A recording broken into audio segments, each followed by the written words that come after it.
Good morning. Good morning. Today is Sunday, May 21st, 2023. And our talk today is, let me get the title so I get it right. Does your life feel good? Does your life feel good? So I'm going to begin with an opening prayer. So let's just settle in and take a deep breath and leave all our cares and concerns behind and go to that place within where we connect in oneness with all that is. We call this omnipotent omniscience by whatever name suits us, fills us. We may call it God, we may call it Father, Mother, God, we may call it infinite intelligence or universal love. Whatever works for you, we know it is in us, it is through us, and it is all around us. It is everywhere present. And the power of it is everywhere present. We connect with it through our minds, and through our minds we choose to know the truth about us and know that this power is always available to us.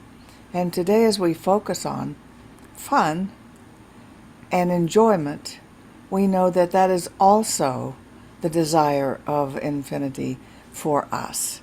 We are not meant to come here to struggle and strain and be miserable, but to express the joy of being alive in this magnificent universe. So we give thanks for that reminder. We give thanks for that permission that we are here to express love and have fun. And so we release, we say thank you, and together we say, and so it is. So when I first heard in one of our churches that recreation is recreation and that it is good for us and we in fact need it, I thought, well, I certainly never heard that in any of the churches I had been to.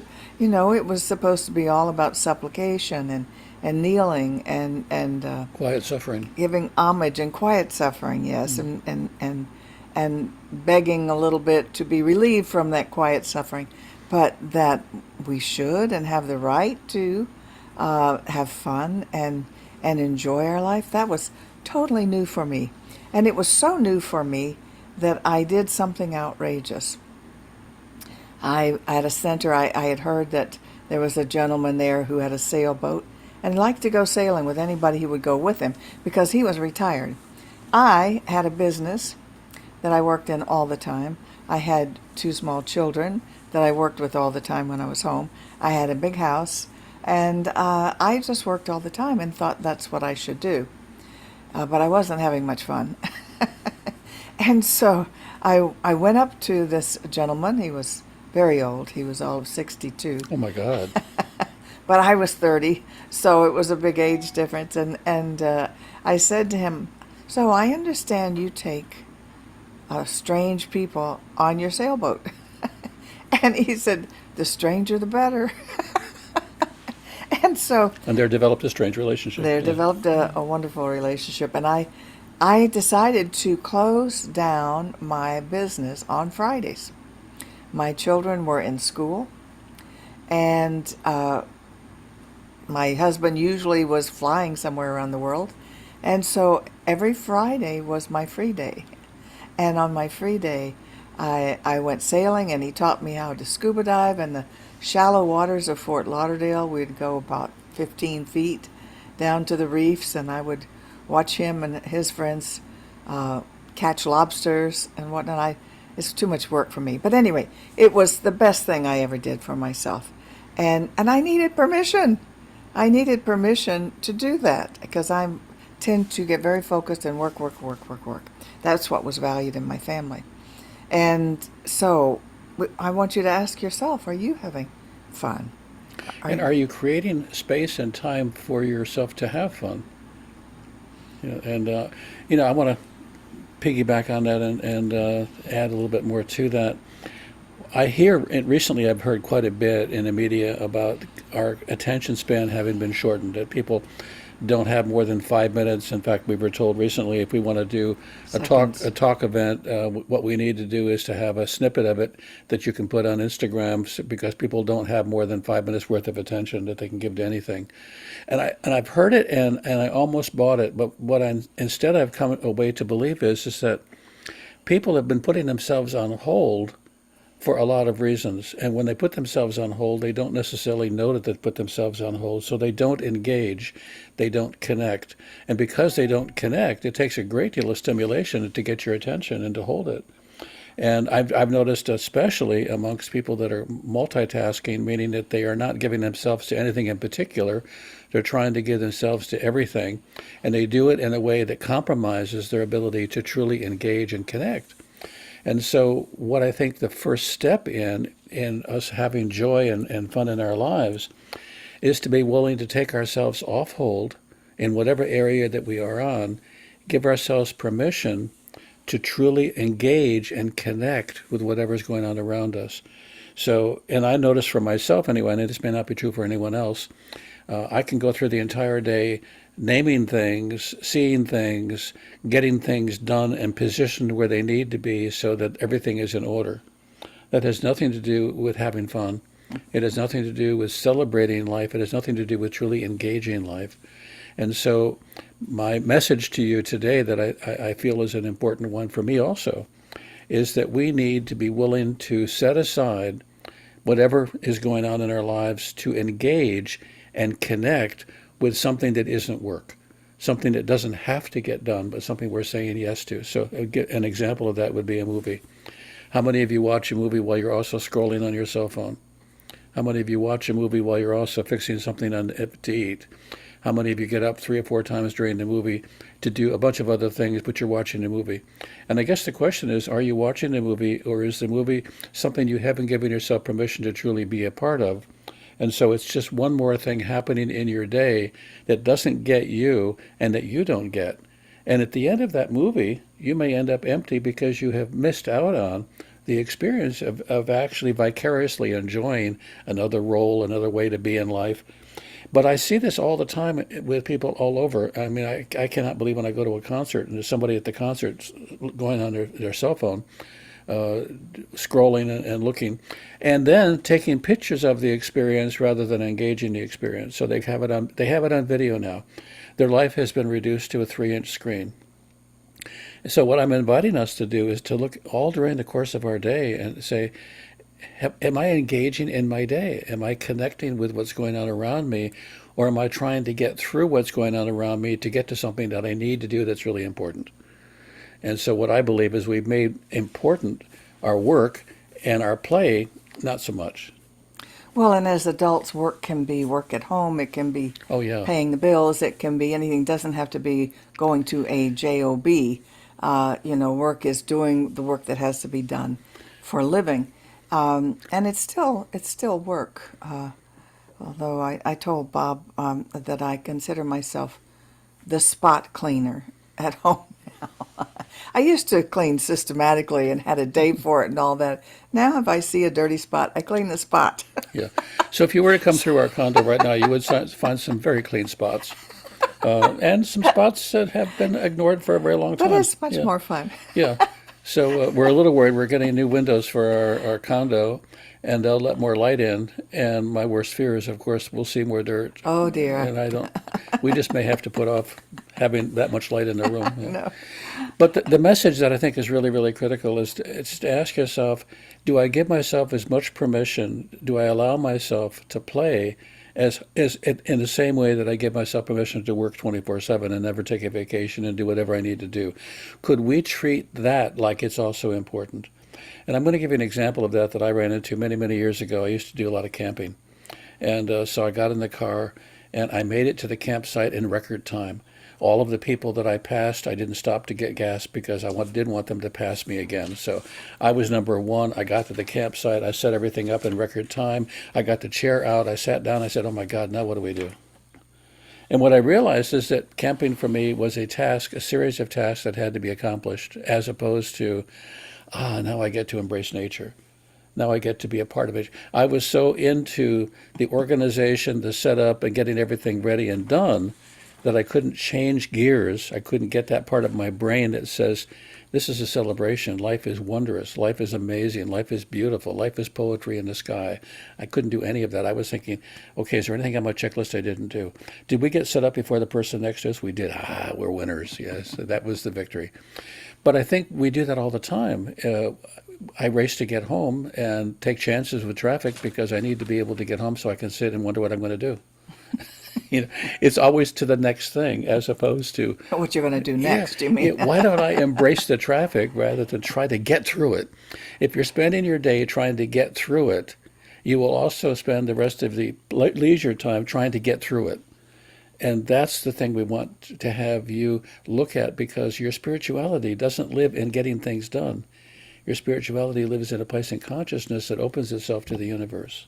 Yes, and I wanted to change the word fun to joy or pleasure, because anything that you do creatively takes you to that place of joy and pleasure as well. And so I know many of you have hobbies of music in various ways, playing an instrument or singing or going to concerts. Or perhaps you have a hobby of writing or something that is creative and create something new. You create something new that brings a lot of pleasure. So we're talking about pleasure, joy, not just fun. That you may not consider it fun to do, but it is. If it's pleasurable, this is what we're talking about. You need to spend some time in with that part of yourself to renew yourself. It is recreation, and we grow up. We this is a Puritan country still, believe it or not. And we started as a Puritan country, and so what we value is hard work. We value hard work and cleanliness. Right. And the other countries I've lived in South America and Europe did not have that Puritan beginning, and they do not have that value. They do not have that you're good if you work hard value at all. And life is much more about enjoying life. They have many more vacations. They have many more holidays. When I lived in Germany, I thought, my gosh, everything is a holy day holiday, but everybody had time off work, everybody celebrated. And I just thought it's a lot more fun to live over here than in the U.S. So we need to understand that about ourselves. Everybody says, oh, the U.S. is the best country in the world, and most of them haven't been out of it. So how do you know? Right. And most of us are working so hard in it that we're not really ever having the time to enjoy this thing called freedom. How much freedom can you have if your own work ethic keeps you from having any joy? At the end of the day, if what you have is a to-do list that's complete, and you can't look at that list and smile and say, I feel good, or I've had a good time with all of this, or I was able to connect in a way that was meaningful. If you're not able to do any of those things, then what was it all about?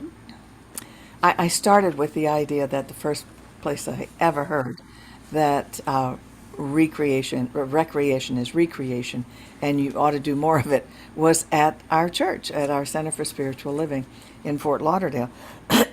And I have a quote from Ernest Holmes here about such things. And he says, religion should be like the morning sun, sending forth its rays of light. It should be like the falling dew, covering the land with fragrance and sweetness, like the cool evening and the repose of night. It should be a spontaneous song of joy. And, many of our religions before that we attended were more like mea culpa, mea culpa, mea maxima culpa, which means through my fault, through my fault, through my most grievous fault. So it's all like, oh, poor bad me, and praying to be forgiven. Please have pity on me. For sins. It was not a joyous place.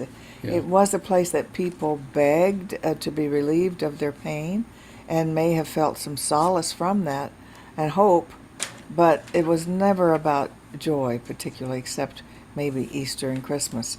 So even our religion should bring us joy, should bring us a wonderful experience, feeling good about ourselves. I have another couple of ones about that with church. Bishop John Shelby Spong. One of my favorites. He was an Episcopal bishop, I believe, and he wrote a book called Rescuing the Bible from Fundamentalism, and we used it actually in a course, and it's a very eye-opening book, and this is what he has to say. He actually died just a year or two ago, but he says, "We call life good. We look for and find meaning and divinity, not always so much in an external God, but in the very depths of our humanity. But it is divinity nonetheless. We discover transcending spirit within ourselves. We have come to the dawning realization that God might not be separate from us, but rather deep within us. The sense of God as the sum of all that is, plus something more." So he eventually was drummed out of his religion and out of his bishopdom. He ended up teaching at Harvard, but he was a brilliant man, and he loved the Bible, and he just I think belonged more in our teaching. So I want to go back to something, and you mentioned hobbies, and what comes to mind whenever I hear the word hobby is something that you could do that doesn't have any real value, that doesn't have any real meaning. It's just something you do. It's like, I have a hobby, okay. It's not going to make any money. I won't be a success at it, but it's something I do. I color coloring books and whatever. What I'd like to do is I'd like to elevate that conversation. I'd like you to say, if you're doing anything creative, anything at all creative, it could be writing, it could be in a coloring book, it could be thinking of a new idea. I would tell people this is my spiritual practice. And my spiritual practice is I draw for an hour, or I color for an hour, or I walk in nature for an hour. If you call it your spiritual practice, first off, it is a practice. But secondly, you're going to the part of the brain, you're going to the part of your creative nature and saying, open up to this universe that I live in and show me all that there is to see. That's really, really important. A hobby is something you do when you got nothing else to do. A hobby is something you do as a time filler. But a spiritual practice, no, that's something very special. It's something that enriches your life, and I think hobbies actually do that. But I want us to upgrade that idea and include it as a part of an essential part of our lives, rather than as, well, I didn't have time to write this week because, that's really a hobby of mine. And I hear from a lot of people that are creative, very creative stories about how they've been able to avoid any creative expression. And they don't mean to do that. I have other things I need to do. There's important things I need to do. So I remember Judith telling me when we first met, one of the things that she used to do long before she met me was she got up an hour earlier than she needed to so she could walk on the beach. Well, what she was saying was, that's my spiritual practice rather than my hobby is walking on the beach. Mm-hmm. Actually, it wasn't a hobby. It was a spiritual practice. So, and life is a spiritual practice if you think about it. But I'd like you to, this week in particular, think about the things that you do that bring you joy as a spiritual practice, and how can I expand and share and enrich that even more? We were talking about this because when Bob came home from work on Friday, we knew we both needed to have some fun. we needed something for R&R, rest and relaxation, and yet so many of the things we used to do we can no longer do for one reason or the other. I was shocked when I went skiing and found out in the snow and in the Sierras, I found, oh my God, I can no longer ski because I don't have the upper body strength to lift myself up off the snow when I fall. Oh no, dear. Mm-hmm. But it was a huge loss. But I've noticed that sequentially with a number of things. Oh dear, I can't do that anymore because of one or another aspect of aging. I remember the first time I tried to hop up onto a ledge just by hopping up and pushing with my arms like I had done all my life, and found out I could no longer do that. I didn't have the upper body strength. It's like, oh, I guess I can't do that anymore. So we find that a lot of things like hiking, even biking lately, and swimming and skiing. Reading big words. No, we can't do that as well anymore. And so you may find yourself in the same situation. Find something else that brings you joy. Mm-hmm. Join a Save the Turtles organization and go down and become a birder. All you need to do, you can walk around, and if you carry a camera, people will treat you like you're an important person. and Especially if it's or a big ask, camera. or yeah, well, yeah, we weren't going to go there. Some people have really big lenses and they're proud of them. Yeah, but, Yeah, but there's some cool places to do oh that around yeah, here yeah. too. But what I was impressed with when I went to one of the sanctuaries is how eager people were to talk about this passion that they had, and the thing that made birding so exciting to me, and I'm not a birder at this point, was the level of passion that people had for what they were doing. And so again, it becomes a spiritual practice. But I want us to really hold on to that idea that life is a spiritual practice and ask yourself, do I need to slow down and can I connect with everything I'm doing? Or must I do it in small snippets, try to get everything done at the end of the day, do an inventory of what I got done and what I didn't get done? Indeed, yeah, just just going to that place within you where you find peace is pleasurable. And yesterday we ended up doing nothing Oh my God. but Don't having a tell them that. peaceful day at home, and not pushing ourselves, and it was a day of rest. It was excellent actually. So we need to remind ourselves that Yeah. we don't have to go out. We don't have to go do something physical. We don't have to. We can just give ourselves a day of rest with no pushing, no shoulding on ourselves. Yeah. I hope you got that right. It's shoulding. They- SHOULD. I got it. This is a quick Okay. this is a quick audience. This is a quick These are group. these are folks who they understand. Yeah, I think we're what they call preaching to the choir. I think so. Probably. Right, They yeah. probably have more fun than we do. I hope not. Yeah. Okay. So, shall we close with a? You want to close? Why don't you do a guided meditation for us? Mark? Okay. Okay. Yeah. So Okay. just shut your eyes, okay, and relax, and allow yourself to travel with me on a very special journey. So as I reach deep into the consciousness, that consciousness which is the God consciousness, that is my consciousness, I realize that the entire universe is mine to open, to explore, to enjoy, and to share. And so I move easily and comfortably into this wonderful world of love and joy and see myself experimenting with things I've never experimented with, touching things I've never touched in life, reaching deeper into the very fragrance of a flower or into the edges of a cloud. I see myself right here and right now, loving life in ways I haven't ever been able to love life before, but I do it easily and comfortably. And I know something else now that I didn't necessarily know fully as I know now, and that is my body is the body of God in action, is the body of creation, and every single cell is alive and well and whole and listening to everything I say, and I say right here and right now, any condition that I am struggling with or suffering from, I'm healed from. That the natural way of life is to heal, and I am healing now from emotional bondage, from physical bondage, from memory bondage, from any bondage that has kept me suffering or in pain. I am now free of that, and I declare that I am free of that because I am not any of that. I am an expression, a divine expression of God in action. I am beautiful, I am whole, I am perfect, and I am complete. And any argument that I would offer to myself that would dispute any of this is lost, because who I am and what I am is a creative expression of the divine. I know this to be true, and I celebrate the healing that is occurring now within myself. I celebrate this universe that I get to live in, and I say thank you. And together we say, and so it is. So it is.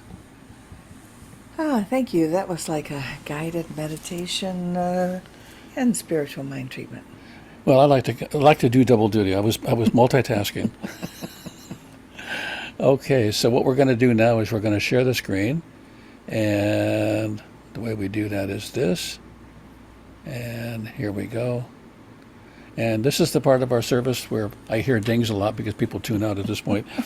For those of you that aren't tuning out, we are a ministry that depends on your support and your tithe, your gift to us. And you're not just helping the center, you're not just helping yourselves when you give, because what you give First thing. multiplies, yes, multiplies in your life. But also, you are making it possible for people that need this teaching, that need to hear from us, a place and a way for them to listen. So you're a part of this ministry, and we thank you for it.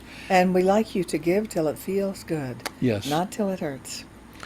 And so we say together, my investment today is made with with the the full full realization realization that God is the source of my supply and returns it to me enriched and multiplied. And thank So you, it over is. and out. Okay. Stop sharing. And now what we're going to do is stop recording.